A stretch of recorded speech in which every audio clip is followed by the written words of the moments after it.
السلام عليكم ورحمة الله وبركاته. أهلا بكم.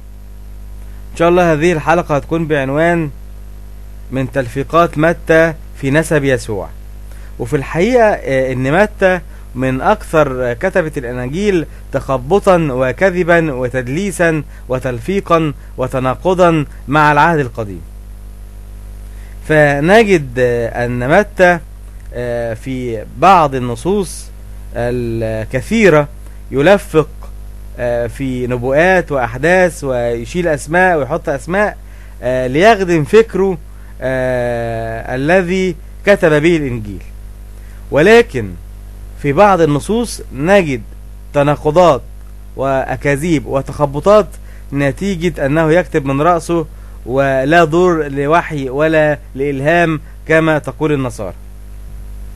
فمثلا على سبيل المثال نجد في متى 1:13 نص يقول: وزربابل ولد أبيهود.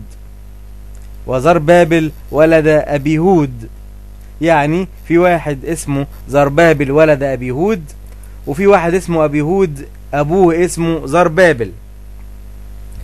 لكن المفروض ان متى بيجيب كلامه ده وبيستقي كلامه ده وبيستخرج كلامه ده، المفروض انه من الوحي، والمفروض انه هو يكون متطابق ايضا مع العهد القديم. لكن في اخبار الايام الاول 3:19 يقول النص: وابن فدايا زربابل وشمعي وبنو زربابل مشلام وحنانيا وشلومية أخته. تاني: وبنو زربابل مشلام وحنانيا وشلومية أخته. هل ذكر النص بأي شكل من الأشكال أن زربابل له أولاد اسمهم أبيهود كما قال متى؟ لا، ما قالش. يبقى متى جايب هذا الكلام منين؟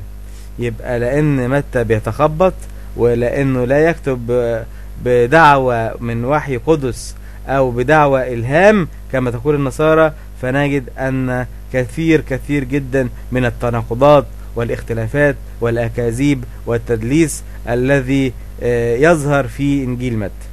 نستودعكم الله، والسلام عليكم ورحمة الله وبركاته. نلتقي في الحلقة القادمة إن شاء الله.